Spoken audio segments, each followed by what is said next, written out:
예, 오늘은 서로 사랑하라는 제목을 가지고 함께 은혜를 나누고자 합니다.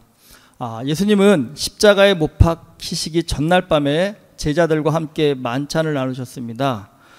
지금 계속적으로 요한복음에 그 내용들이 나오고 있는데요.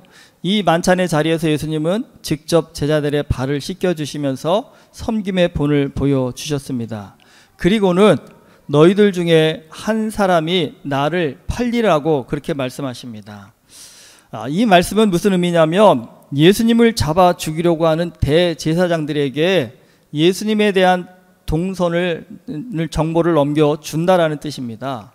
왜 그 정보가 중요하냐면 예수님은 이 당시 대중적으로 굉장히 큰 인기를 얻고 있었기 때문에 사람들이 많은 곳에서는요, 아무리 대제사장이라고 해도 예수님을 잡을 수가 없었습니다. 사람들이 폭동을 일으킬까 걱정했기 때문입니다. 그렇기 때문에 예수님을 잡으려면 예수님께서 혼자 계시는 조용한 때와 장소를 알아야 되는데, 오늘날처럼 스마트폰으로 위치 추적을 할 수 있는 그런 시대가 아니었기 때문에 누군가가 이 정보를 알려주어야만 합니다. 그런데 그런 정보를 알려줄 수 있는 사람은 예수님의 제자들 뿐이었습니다. 사실 대제사장들은 어떻게 제자들을 좀 매수할 수 있을까, 그걸 고민하고 있었는데, 가룟 유다가 먼저 대제사장들을 찾아와 가지고 예수님을 잡을 수 있는 장소와 시간을 알려주겠다라고 하고, 그리고 은전 30을 받기로 대제사장들과 모종의 거래를 합니다. 문제는 여러분, 우리가 모르고 당하는 배신도 뼈 아프지만 알고 당하는 배신은요, 그건 더 뼈에 사무칩니다. 예수님께서 이 사실을 다 알고 계셨습니다. 그런데 뻔뻔하게도 가룟 유다는요, 예수님과의 마지막 만찬의 자리에도 참석을 합니다. 그는 예수님이 아무것도 모를 거라고 생각하고 가만히 앉아 있었습니다. 근데 여러분, 다 알고 있는 상황에서 가룟 유다가 그 자리에 앉아 있을 때 그 가룟 유다를 바라보는 예수님의 심정이 어떠셨을까요? 13장 21절에 보면 예수님께서요, 이 말씀을 하시고 심령이 괴로워 증언하여 이르시되 내가 진실로 너에게 이르노니 너희 중에 하나가 나를 팔리라 하시니라고 그렇게 말씀을 합니다. 그러니까 예수님이 심령이 괴로울 정도였다고 그랬습니다. 그러니까 예수님께도 지금 이 상황은요, 굉장히 힘들고 괴롭고 어려운 상황이었다는 겁니다. 그런데 문제는 너희 중에 하나가 나를 팔리라, 제자들이 이 말을 제대로 이해했을까요? 예수님의 이 말씀을 듣고 제자들은 사실 어리둥절할 뿐이었습니다. 이게 무슨 말씀이지? 그럼 누가 판다는 얘기지? 그게 궁금해졌습니다. 그래서 예수님께 직접적으로 물어봅니다. 누가 팔 겁니까? 근데 예수님이 직접적으로요, 누구다라고 말씀해 주시지 않습니다. 내가 떡 한 조각을 적셔다 주는 자가 그니라라고 은혜적으로 말씀을 하십니다. 사실 예수님은 질문에 직설적으로 대답하시는 경우가 거의 없습니다. 왜 그렇게 하셨을까? 여러분 생각해 보시면요, 생각 좀 하라는 뜻입니다. 이게 말씀을 읽을 때 생각 좀 하라는 그런 의미로 그렇게 은혜적으로 말씀하신 겁니다. 그리고 예수님이 그렇게 떡을 적셔서 주는 자가 그니라고 은혜적으로 표현하신 다음에는 어떻게 하시냐면 가룟 유다에게 떡을 적셔주면서 내가 하는 일을 속히 하라고 하십니다. 사실 좀 눈치가 있는 제자라고 한다면 상황이 이쯤 되면 이제 가룟 유다가 예수님을 팔 사람이구나 라는 것을 알만도 한데, 제자들 중에요, 예수님의 이 말씀을 이해하는 자가 없었다고 했습니다. 어떤 제자는 예수님이 이 말씀을 가룟 유다에게 명절에 쓸 물건을 사오라는 말씀으로 이해했는가 하면, 어떤 제자는요, 가난한 자들에게 무엇을 주라는 말씀으로 이해한 것입니다. 예수님이 수도 없이 말씀하시죠. 너희가 보아도 보지를 못하고 들어도 듣지를 못한다라고요. 탄식을 하셨습니다. 근데 제자들이 지금 그런 상황입니다. 그런데 여러분, 엄밀히 이 상황을 좀 가만히 살펴보시면요, 지금 제자들은 예수님의 이 말씀이 뭘 의미하는지 몰라도 사실 큰 문제가 없습니다. 지금 이 말씀을 못 알아들을 때 가장 큰 문제가 생기는 사람은 누구냐면 바로 가룟 유다입니다. 왜 예수님께서 직설적으로 너가 나를 팔 것이다 라고 말씀하시지 않고 이렇게 은유적으로 말씀하셨을까요? 그것은요, 예수님께서 가룟 유다에게 마지막 회개의 기회를 주고 싶으셨기 때문입니다. 여러분 이런 정도의 인격이 그냥 나오기 힘듭니다. 진짜 예수님께서 보통 사람이라고 했다면요, 여러분 지금 가룟 유다를 보는 순간 우리 그런 피가 거꾸로 솟구친다는 얘기 잘 하시잖아요. 그런 상황이 아니었을까요? 그런 감정이 아니었을까요? 아마 우리 같았다면 온갖 욕설과 저주를 퍼오면서 네가 어떻게 나한테 그럴 수 있느냐라고 아마 그랬을 것 같습니다. 하지만 여러분 예수님은요 끝까지 가룟 유다를 인격적으로 대해 주셨습니다. 여러분 여기서 뭘 우리가 좀 생각해 봐야 될까요? 예수님이 우리를 인격적으로 대해 주실 때가 기회라는 겁니다. 여러분 그 기회를 놓치면요 나중에는 아무리 발버둥 쳐도 기회가 오지 않는다라는 겁니다. 안타깝게도 가룟 유다는요 예수님의 이 호의를 끝내 저버렸습니다. 13장 오늘 읽은 바로 앞에 보면 30절은 이 상황을 아주 의미심장하게 기록하고 있습니다. 유다가 그 조각을 받고 곧 나가니 밤이러라. 예수님은 끝까지 가룟 유다에게 기회를 주셨음에도 그 마지막 기회인 떡을 받아들고 유다는 자기 갈 길로 갔다라는 겁니다. 그런데 그때가요 밤이었다라는 겁니다. 이 밤이라는 것은 많은 것을 의미합니다. 이 가룟 유다가요 빛이 아닌 어둠을 향해 갔다라는 그런 의미를 또한 포함하고 있기도 합니다. 근데 가룟 유다가 나가자마자 예수님이 뭐라고 하십니까? 지금 인자가 영광을 받았고 하나님도 인자로 말미암아 영광을 받으셨다라고 말씀을 합니다. 여기서 인자는 예수님 자신을 의미합니다. 그러니까 인자라는 것은 사람의 아들이라는 뜻입니다. 그러니까 예수님은 자신의 인성을 강조하실 때 종종 인자라는 표현을 잘 쓰셨습니다. 그런데 이 말씀은요 이 맥락하고 보면 잘 이해가 안 되는 거예요. 좀 이해하기가 쉽지가 않습니다. 인자가 영광을 받았고 하나님도 인자라 말미암아 영광을 받으셨다고 합니다. 지금 가룟 유다는 예수님이 주시는 마지막 회개의 기회인 떡을 받아들고 자기 뜻대로 갔습니다. 근데 여러분 그게 예수님께서 무슨 영광을 받으셨다는 의미일까요?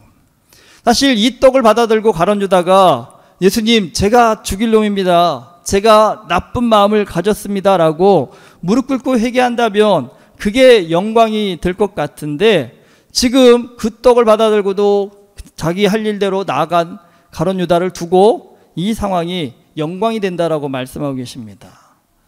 무슨 의미에서 영광이라고 하셨을까요? 근데 여러분 영광 이런 단어가 나오면 어떤 이미지가 먼저 떠오르시나요? 우리는 영광하면 크고 화려한 것이 먼저 떠오릅니다. 교회에서도 우리 흔히 얘기하죠. 하나님께 영광을 올려드립니다. 여러분 어떨 때 하나님께 영광을 올려드립니다라고 말씀하시나요? 주로 어떤 때 이런 영광이라는 단어가 등장하는 것 같습니까? 그러니까 교회 다니시는 큰 회사의 사장님이 여러분 큰 계약을 성사시킬 때 뭐라고 얘기하십니까? 하나님께 영광을 올려드립니다. 아니면 교회 다니는 정치인이 큰 선거에서 승리했을 때 하나님께 영광을 올려드립니다. 이렇게 말하면 우리 다 어떻습니까? 아멘 하면서 박수 쳐 드리는 분위기가 형성되지 않나요? 그런데 여러분 내가 기도하면서 나름 열심히 뭔가를 준비하고 도전하고 해봤는데 그게 실패로 돌아갔습니다. 여러분 그때 하나님께 영광을 올려드립니다 라는 말이 나오시나요? 그리고 그때 그렇게 얘기하면 어떠세요? 제가 드디어 미쳤구나 하는 것 같으세요? 뭐 해보려고 하더니 안 되니까 미쳤구나 라는 이런 생각이 들지 않으시나요?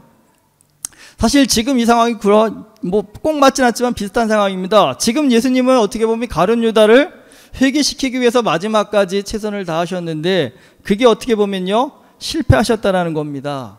그런데 예수님은 그 실패의 상황에서 영광이 된다라고 얘기하십니다. 이게 어떻게 영광이 될 수 있을까요? 여러분 배신하는 가룟 유다를 눈앞에서 바라보고 계시는 예수님 그 마음이 얼마나 복잡했을지는 다 짐작이 되실 겁니다. 예수님도 신성도 갖고 계시지만 인성도 갖고 계신 사람인지라 사실 예수님 마음 가운데 여러분 이 상황을 무마시킬 수 있는 마지막 기회가 이 만찬의 자리입니다. 어떻게 하면 막을 수 있을까요? 다른 제자들을 향해서요 이 가룟 유다 이놈이 나 팔아먹을 거라고 그 한마디 내뱉는 순간 여러분 누가 제일 먼저 뛰쳐나갈 것 같으세요? 베드로가 가만히 있겠습니까? 뛰쳐나가서 가룟 유다를 결박시켜가지고 아니 어떻게 그런 나쁜 짓을 할 수 있느냐 하면서 예수님 걱정하지 마십시오. 제가 이놈 꽁꽁 묶어가지고 어디도 못 가게 만들어 놓을 테니까 걱정하지 마십시오라고. 여러분 그런 상황이 벌어질 수도 있지 않을까요? 그러면요 정말 베드로를 비롯해 다른 제자들이 가룟 유다를 그렇게 꽁꽁 묶어서 가둬놓는다 하면 여러분 예수님은요 대제사장한테 팔려갈 일이 없습니다. 잡혀갈 일이 없습니다. 그러면 예수님 개인적으로는 좋은 거죠. 그런데요 예수님은 십자가를 안 지시는 겁니다. 그렇게 되면 못 지시게 됩니다. 인간적으로 보면 이게 예수님께는 좋은 일입니다.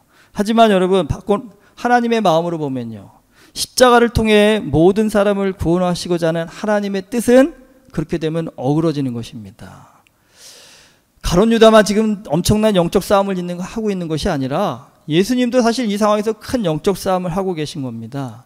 그런데 그 영적 싸움에서 가룟 유다는 자기가 원하는 길을 선택했고요. 예수님은요 하나님이 원하시는 길을 선택했다라는 겁니다. 여러분 기독교의 진리를 얘기할 때 많이 들어보실 겁니다. 기독교의 진리는요 내가 죽어야 하나님의 영광이 드러난다라는 겁니다. 많은 분들이 신앙이 참 어렵다라고 얘기하십니다. 여러분 신앙이 왜 어려울까요? 우리의 본성이 원하는 것과 하나님이 원하시는 게 틀리기 때문에 그렇습니다. 여러분 우리는 누구라도 세상 살면서 어떻게 살고 싶어 하면 여러분 술 마시고 노래하고 돈 많이 벌고 내 마음대로 사는 것 이거 싫은 분 계세요? 저도 목사만 아니었으면 그렇게 살아야 될 것 같습니다.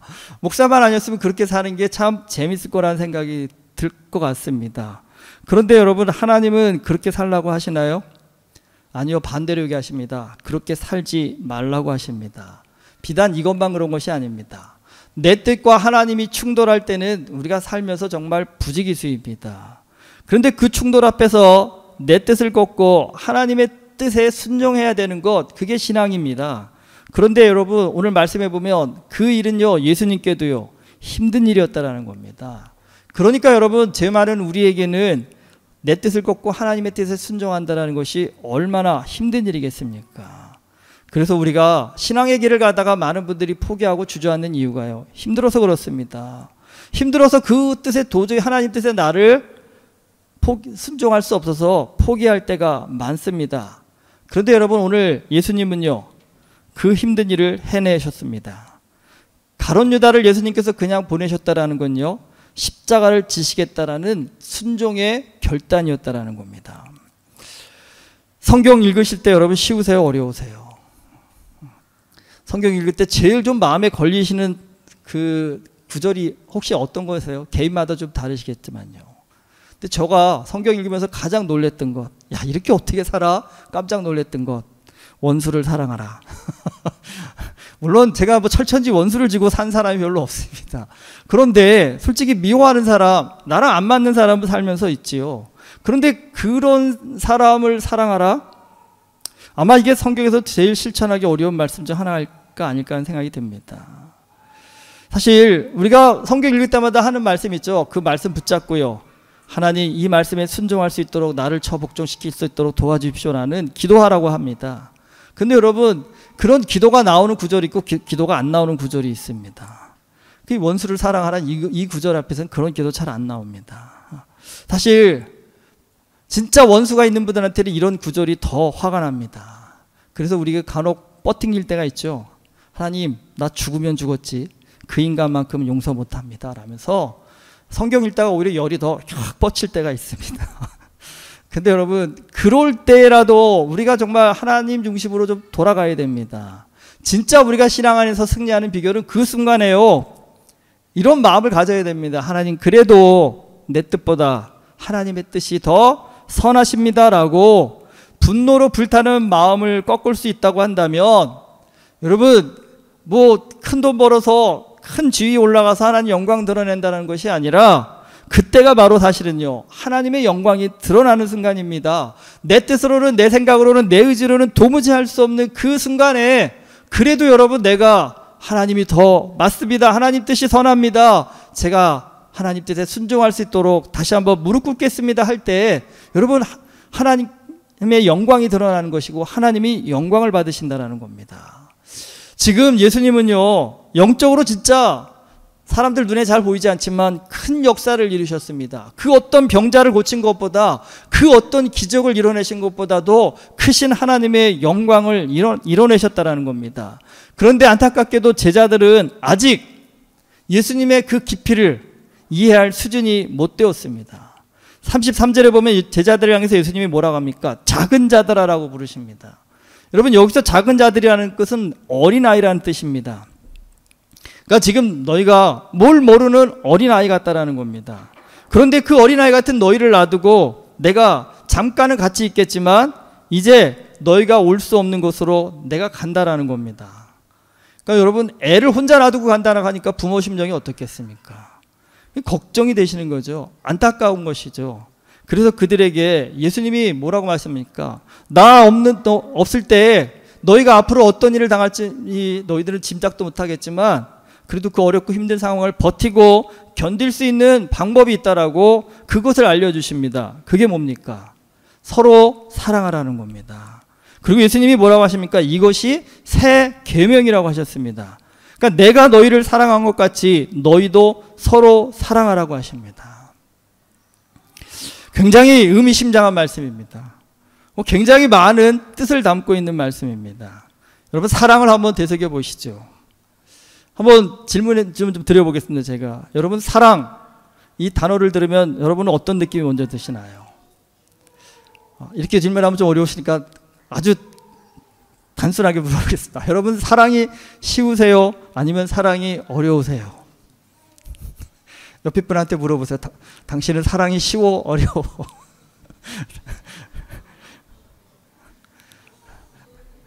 여러분, 이거 답 잘 하셔야 됩니다. 사랑이 쉽다고 하면요, 이거 솔직히 말씀드립니다. 사랑이 쉽다고 한다면 진짜 사랑을 못 해본 겁니다. 사랑이 뭔지를 모르는 겁니다. 그러니까 이렇게 쉽다라고 얘기하지 사랑이 어떻게 이렇게 쉽겠습니까? 그런데 한편으로 여러분, 그럼 사랑은 어려워라 한다면요, 느낌이 중요합니다. 사랑은 어려워 그러는데 그 어려워에 회한과 한탄과 아쉬움만 묻어난다 한다면 이분도요, 사랑을 해봤지만 뭘 몰라요? 사랑을 모르는 겁니다. 사랑의 맛을 못 본 겁니다. 근데 사랑이 어려워. 그런데 그 말 가운데 기쁨이 묻어나고 힘이 묻어나고 능력이 묻어난다 한다면 여러분, 그 사람은 사랑을 맛보아 아신 분인 겁니다. 여러분, 사랑이라는 것 정말 눈물 콧물 다 흘린 만큼 힘듭니다. 사랑해 보셨지만요. 사랑해봤지만 사랑은 언제나 우리에게 고통이 있고 어려움이 있고 힘듦이 있습니다. 그런데 여러분, 아셔야 될 것이 있습니다. 진짜 사랑은요, 하나님이 요구하시는, 예수 그리스도께서 요구하시는 진짜 사랑은 우리로 하여금 눈물 콧물뿐만 아니라 우리가 죽을 것 같은 고통과 어려움도 주지만 분명한 것은 그 사랑에는 반전이 있다는 겁니다. 예수 그리스도께서 말씀하시는 서로 사랑하라는 이 사랑에는요, 기쁨이 있습니다. 감격이 있습니다. 능력이 있습니다. 그래서 이 사랑을 맛보아 안 사람은요, 결코 쓰러지지 않습니다. 결코 무너지지 않습니다.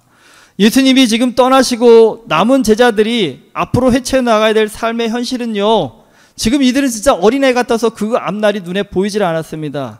그런데 우리가 성경을 통해 배웠지만 이들은 정말 캄캄할 정도로 어려운 앞날을 지금 눈앞에 놔두고 있습니다. 그런데 그 캄캄한 같은 날들이 하루 이틀이 아니라 어쩌면 죽을 때까지 연속인 그런 상황들을 그들은 눈앞에 놔두고 있는 상황이라는 겁니다. 그런데 여러분, 그 상황을 이들은 알지를 못했습니다. 작은 자들이었기 때문입니다. 어린아이 같은 자들이었기 때문입니다. 그래서 베드로가 뭐라고 예수님이 말씀합니까? 내가 가는 곳에 내가 지금은 따라올 수 없으나 후에는 따라오리라고 예수님이 말씀하시니까 베드로가 이렇게 호언장담하죠. 주여, 내가 지금은 어찌하여 따라갈 수 없나이까? 주를 위하여 내 목숨을 버리겠나이다. 비장하고 멋진 말입니다. 근데 여러분, 우리 인생 살아보면 인생이라는 게요, 비장하고 멋진 말로도 감당이 안 될 그런 상황들이 너무나 많다라는 겁니다. 살면서 여러분, 자신감을 갖는 거 중요하다라고 얘기하지만 여러분, 어떤 분이 어떤 상황을 놔두고 저 잘할 수 있습니다, 내가 알아서 다 할 테니까 나한테 맡겨주십시오, 여러분 이렇게 말하면 믿음이 확 가십니까? 아니면 걱정이 되십니까? 사실 이렇게 자신감 넘치는 거 좋긴 하지만 사실 여러분 인생이라는 게 내가 어떻게 내 자신감 넘치는 말로 다 해결되는 것이 아니라는 겁니다. 사실 진짜 제대로 상황을 아는 사람이라고 한다면 무턱대고 자신감 넘치게 말하기보다는 이렇게 얘기하겠죠. 어렵겠습니다. 힘들겠습니다. 하지만 최선을 다해 보겠습니다. 여러분 앞으로 누구를 만나셔도 나 잘할 수 있습니다 라는 사람 믿지 마시고요. 어렵겠지만 최선을 다해 보겠습니다. 이 사람이 훨씬 더 신뢰 있는 사람이라는 거 좀 기억하십시오. 여러분 바른 믿음의 태도도 마찬가지입니다. 나는 할 수 있습니다. 믿는 자에게 능치 못함이 없습니다. 이 말씀 너무 좋아하시는 분들 좀 한번 좀 고민해 보셔야 됩니다. 여러분 정말 그럴까요? 그렇지 않습니다. 진짜 좋은 믿음의 태도를 가진 사람은 자기 부인부터 먼저 합니다. 나 잘할 수 있습니다 라고 말하는 게 아니라 저는 못합니다. 저는 안 됩니다. 그러니까요 예수님 도와주십시오. 하나님 도와주십시오 라고 무릎 꿇을 줄 아는 사람, 그 사람이 정말 좋은 믿음의 사람입니다. 사실 베드로는 말이 없사는 사람이었습니다. 그런데 지금 이 상황은 베드로가 내가 목숨 걸고 예수님을 쫓아가겠습니다라는 이 멋진 말로 해결될 만한 상황이 아니라는 겁니다. 그리고 지금 이 상황은 멋진 말이 필요한 상황이 아니라 진짜 이 상황은 뭘 필요로 하는 상황이냐면 예수님이 왜 서로 사랑하라고 말씀하셨지? 저 말씀에 무슨 의미를 담고 계시지? 라는 깊은 고민이, 깊은 영적 묵상이 필요한 상황이라는 겁니다.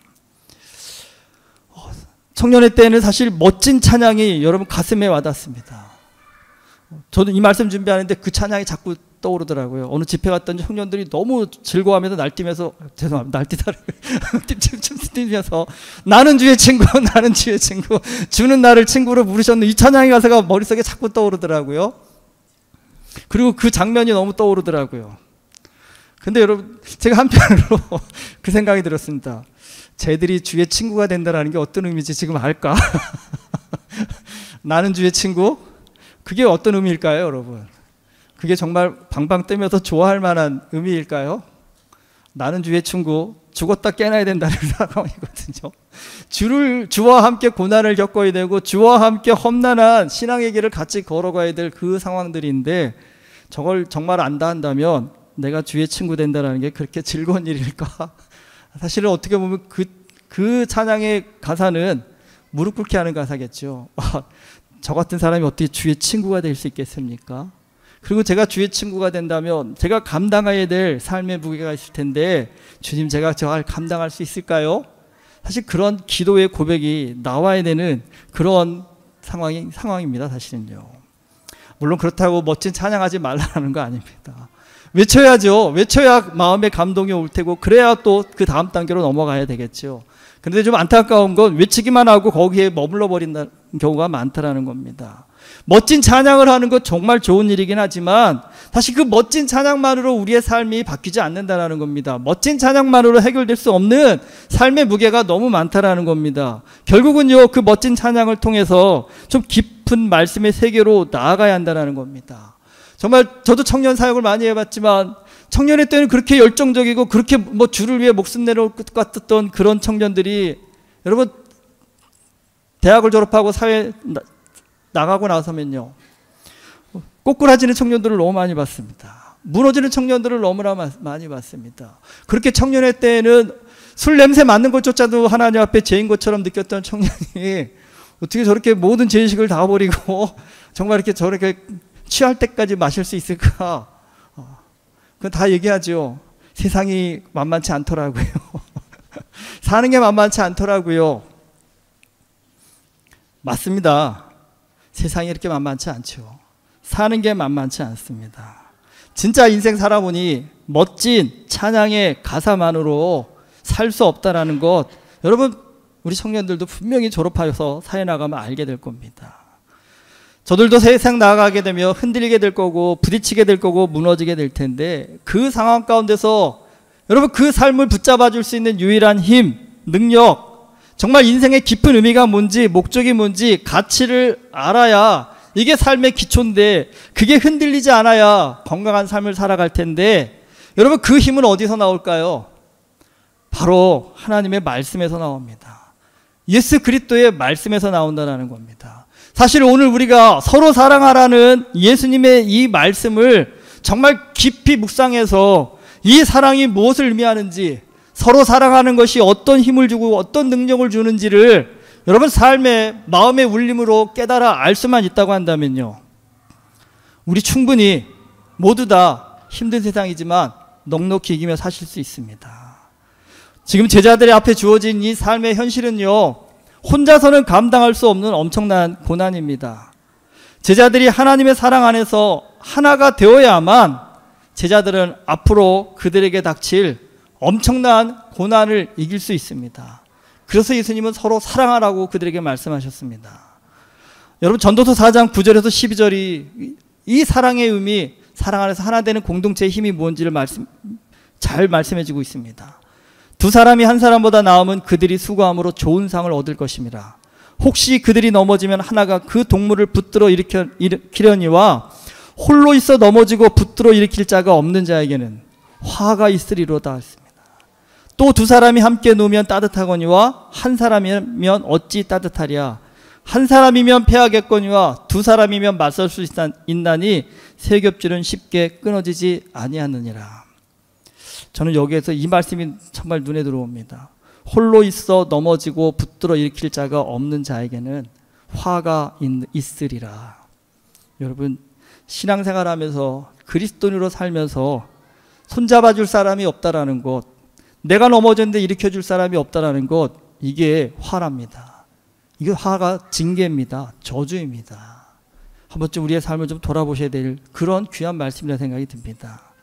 가만히 이 말씀을 묵상해 보니까 여러분, 인생이 힘든 게 고난 때문이 아닙니다. 사랑이 없기 때문에 힘든 것입니다.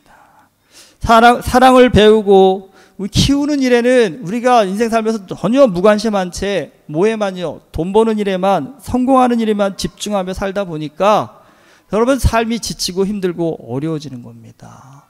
넘어져도 일으켜줄 그런 사람 하나를 못 사귀고 살기 때문에 인생이 힘든 것입니다. 서로 사랑하라. 예수님이 제자들을 향해서 지금 어디에 힘쓰라고요? 사랑에 힘쓰라고 말씀해 주셨습니다. 왜요? 사랑에 힘쓰는 자에게 하나님께서 능력과 은혜를 주시기 때문입니다. 여러분, 살면서 돈 버는 일에, 성공하는 일에, 출세하는 일에는 이렇게 하면 되겠다, 저렇게 하면 되겠다라는 계획과 생각들이 많지만, 오늘 이 말씀, 서로 사랑하라는 이 예수님의 말씀을 듣고, 여러분, 내가 당장에 오늘부터 내가 어떻게 하면 사랑에 힘쓰는 자가 될까, 이런 구체적인 삶의 방법들, 방향들이 머릿속에 떠오르시나요? 한 번쯤 우리 자신에게 좀 질문해 보십시오. 서로 사랑하라는 예수님의 말씀을 나는 어떻게 삶에서 실천하는 사람이 될 것인가? 여러분, 그 답을 좀 말씀으로부터, 하나님으로부터 좀 들으셔야 됩니다. 이게 들려오시면요, 삶을 살아가는 태도가 바뀌실 테고요, 힘이 바뀌실 거고, 능력이 바뀌실 겁니다. 여러분, 주님께서는 험난한 인생의 고난을 눈앞에 둔 제자들에게 다른 거 애쓰지 말고 뭐 하라고요? 서로 사랑하는 일에 힘쓰라고 하셨습니다. 그것이 그들에게 가장 큰 힘이고 능력이고 은혜이기 때문입니다. 오늘 우리도 어떤 인생의 형편 가운데 있다 하실지라도 여러분, 눈앞이 캄캄할 것 같은 그 인생의 현실 앞에서도 서로 사랑하라는 예수님의 이 말씀을 좀 가슴에 새기시면서 어떻게 사랑을 실천하며 사는 사람이 될까? 여러분, 한 번쯤 무릎 꿇고 기도하시고 지혜를 달라고 하나님 앞에 부르짖으신다면 여러분, 하나님께서 오늘 우리의 삶을 넉넉히 이기며 살아갈 수 있는 능력과 힘을 우리에게도 허락해 주실 줄 믿습니다. 이 서로 사랑하라는 이 계명을 통해서 하나님 앞에 그런 능력을 받고 살아가는 그런 축복의 사람 되실 수 있기를 주님의 이름으로 축원합니다. 기도하시겠습니다. 인생을 살아가는 힘이 어디서 나오는지, 참된 삶의 능력이 무엇인지를 오늘 예수님께서 다시 한번 생각해 보라고 우리에게 말씀을 주셨습니다. 서로 사랑하라. 하나님, 내 삶 가운데 이 말씀을 어떻게 실천하며 살아갈지 한 번쯤 고민해 볼 수 있는 우리 되게 하시고, 기도 가운데 무릎 꿇고 하나님, 내게 서로 사랑할 수 있는 힘을 달라고, 지혜를 달라고 하나님 은혜를 구할 수 있는 우리 모두가 되게 하여 주시옵시사. 그 사랑을 통해서 하나님 이 세상, 내 인생을, 이 세상을 능력 있게 이기며 살아가는 그런 그리스도인 되어줄 수 있도록 우리의 심령을 붙잡아 주시옵소서. 예수 그리스도 이름으로 기도드립니다. 아멘.